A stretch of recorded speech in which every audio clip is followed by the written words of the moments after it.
What's going on, guys? Chad here with Greenlight Shooting. It's been a while, man, but we're back and hopefully back to stay. We've got a bunch of videos we're filming here. So first up, we're talking about the top 3 most expensive concealed carry guns.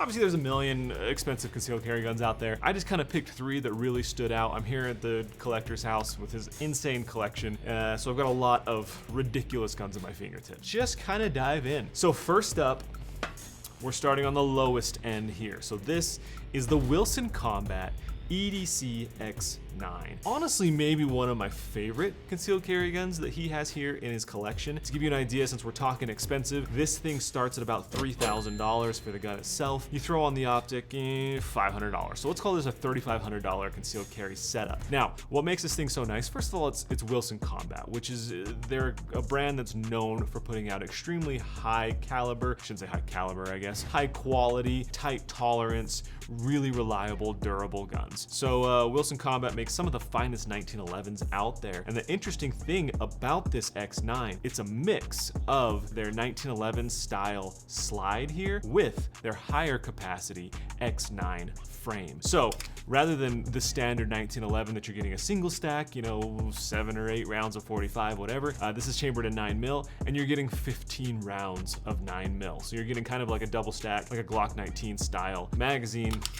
You're also getting a full-size grip here, something that your hand can fit on pretty comfortably. I do like how it's rounded here in the back. Obviously, it's made for concealed carry. That's just kind of smoothing things out, so you're not catching it on clothing during the draw. It's not necessarily printing more than it needs to. It's a really sleek setup for the grip here. I also like that it's got a little bit of more of like a wider grip than your standard 1911 style. So the fact they kind of matched that 1911 style up top with the little bit wider high-capacity frame, I'm a big fan of. It's a real fancy grip. They call it something, I don't remember what it is, but they're saying that it is sort of abrasive without being like annoyingly stippled, right? Sometimes you get some really aggressive stippling in here that will dig into a lot of people's hands. I personally have sweaty hands, so I like a more aggressive texturing. This one is maybe a little too on the smooth side for what I'd actually carry, but overall it feels really good. And I think it's a pretty customizable grip as well. You're supposed to be able to change out a couple different parts on it. A Picatinny rail up here on the front, which you can get with or without on this gun, so I thought that was kind of cool.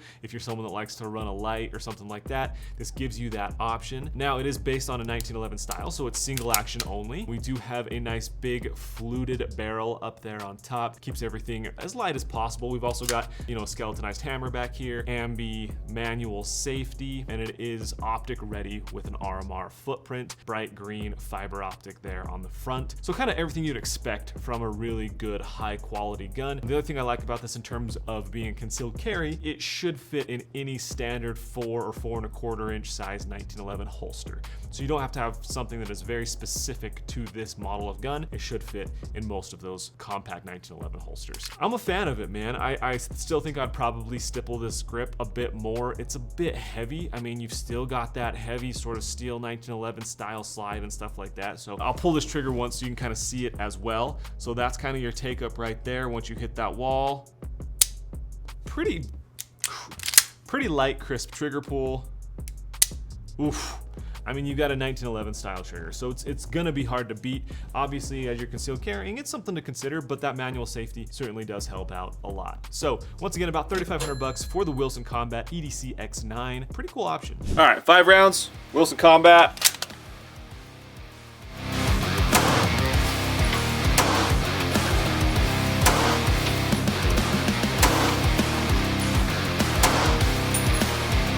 All right, so this was the Wilson Combat. 4 rounds here, 1 round there, a little flyer. But obviously I was taking my time, but very, very accurate, easy to shoot gun. Moving down the road, man, I've got something really, really exciting next up. This is the Terran Tactical Combat Master, but it's not just any Combat Master. This is what's called the Mini Wick prototype. When Taran was developing the Combat Masters for the John Wick series, for I think John Wick 4, but it might be John Wick 3 and 4, he developed a couple different guns for that. This one, the Mini Wick, was intended for a couple concealed carry scenes in the movie. Well, when they shot those movies, then when they ran tests and stuff like that, the director decided that he just didn't have a strong enough presence on screen, so they decided not to use this gun. So this gun was never put into mass production. Instead, 5 of these guns are all that's ever been made, since it's technically still a prototype. So Taran has one, John Wick director has one, the collector has one, and I think there are maybe 2 more floating around out there, but that's pretty insane. So this isn't a gun you can just go to a gun store and buy, even if you wanted to. The collector said that he paid about $7,000 for this gun. It's real cool. But also because of that, I can't find like specs online about it. Like I don't know. If I was to guess, I would say that this barrel is, I don't know, maybe 3.5 inches long. It's a pretty small barrel, you know? Maybe like a, yeah, like 3.5 inch barrel would be my guess. You've got still a full-size 2011 style grip on here, 17 round magazine, chambered in 9mm. You've got your typical Taran Tactical Combat Master stippling on the grip. Again, something I would prefer. You do have an adjustable skeletonized trigger here, skeletonized hammer, trying to keep the weight down as much as possible. You've got some fluting on the barrel here, and the barrel is bronze. I mean, that's pretty cool. A couple cuts here on the slide, red fiber optic. It is not optic cut, which, I mean, it is what it is, but you know, we've got a blacked out rear here with the red fiber optic, so it's still very, very visible. And then we do have a rail here. I don't know, it doesn't have like a, you know, a cross slot or anything, so I don't know if like a light would fit on there. It's very, very small as well, obviously, so I don't know. But either way, being a prototype, being one of 5 is absolutely incredible. Is it realistic for concealed carry every day? Probably not. I mean, the grip is generally what's printing, right? So you still have a full-size 2011 grip sticking out here. The barrel just being real tiny is one of those things that's cool. It shoots really, really smooth, as you can imagine. Everything is very controllable. It's made by Taran. It's, you know, the slide, the fitment, everything is extremely smooth, but it's made for a movie, so we got to keep that in mind. But it's $7,000. If that's not one of the coolest, most expensive concealed carry guns, I don't know what is. Mini Wick.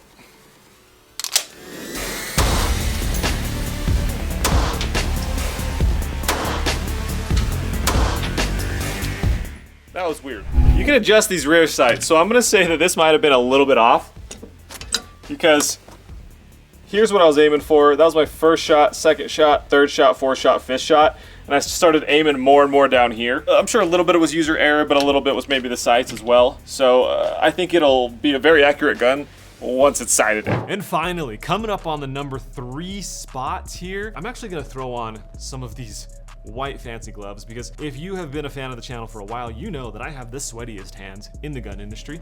So I don't want to get my fingerprints all over this gun, because this is a true work of art. This here is a Cabat. I didn't know what a Cabat was until I met the collector. He is on what's called the Cabat of the Month Club. So Cabat is an extremely high-end handmade 1911 company that makes a different style of 1911 every month. And to be on this Gun of the Month Club, first of all, it's extremely expensive. It averages about $100,000 a year, and then you get sent one of these new guns every month. Each month it varies a little bit. I believe he said this gun was between $7,000 and $8,000. It certainly qualifies for the list in this video. As you can see, it's got a beautiful glossy black finish with these piano black grips here with the chrome or stainless. I don't know what it is. Once again, this is a gun that you can't just look up online. Like, I can't find specs on these things. So I'm just kind of talking about what I see here, but sort of like a stainless chrome logo here on the grips.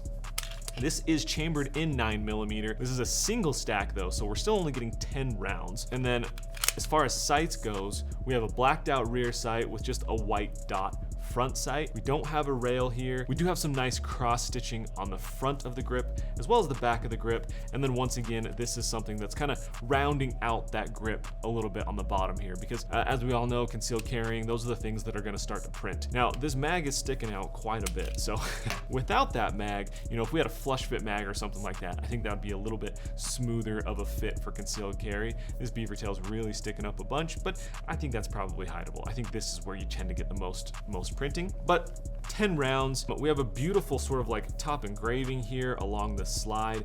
Everything on this gun is hand bit and finished, meaning fitment between the frame and the slide is absolutely perfect. There is no movement.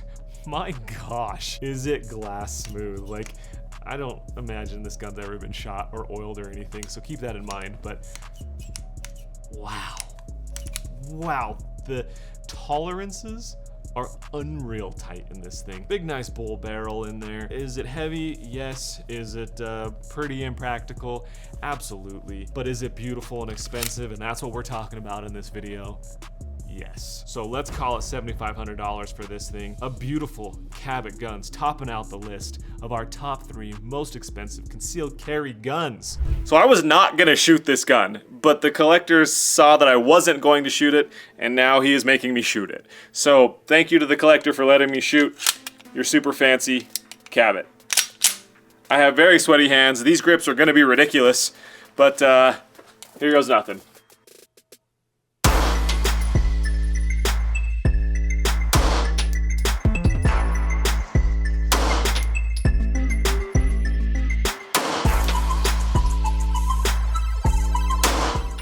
Gosh, that thing shoots so smooth. Out of the 3 guns I just shot, that is by far the smoothest shooting of the 3. Maybe it's a little bit heavier. The grip again's a little slippery, but it's just got like a smooth push recoil. Very, very controllable. The other 2, I felt like I had to hang on to. Wow, that was honestly surprising. Interesting target down here. These were my first 4, and I finally decided to aim up here, and that was my last one. That could very well be user error. But if nothing else, it was consistent, right? So the gun was accurate. But my gosh, it surprised me how beautifully smooth this thing was. Wow. That was a pretty fun video, man. The collector has so many incredible guns around here, and I just want to talk about all of them. So if there's something specific you guys want to see or hear about, let me know. We'll make a little list. I would like to try and get out one of these videos a week, maybe a short or 2 every week as well, and we'll just start working our way through these, man. I'm so excited to get back into talking about guns. So if you guys want to stick around, make sure to hit that subscribe button, turn on notifications, you know, all the good stuff. Hit like if you enjoyed this. That's going to tell me that you guys want to see more of this as well. Leave me a comment down below. Let me know what other kind of stuff you want to see, what you think of these 3 guns, and until next time, that's all I've got for you. Thanks so much for watching. Peace out.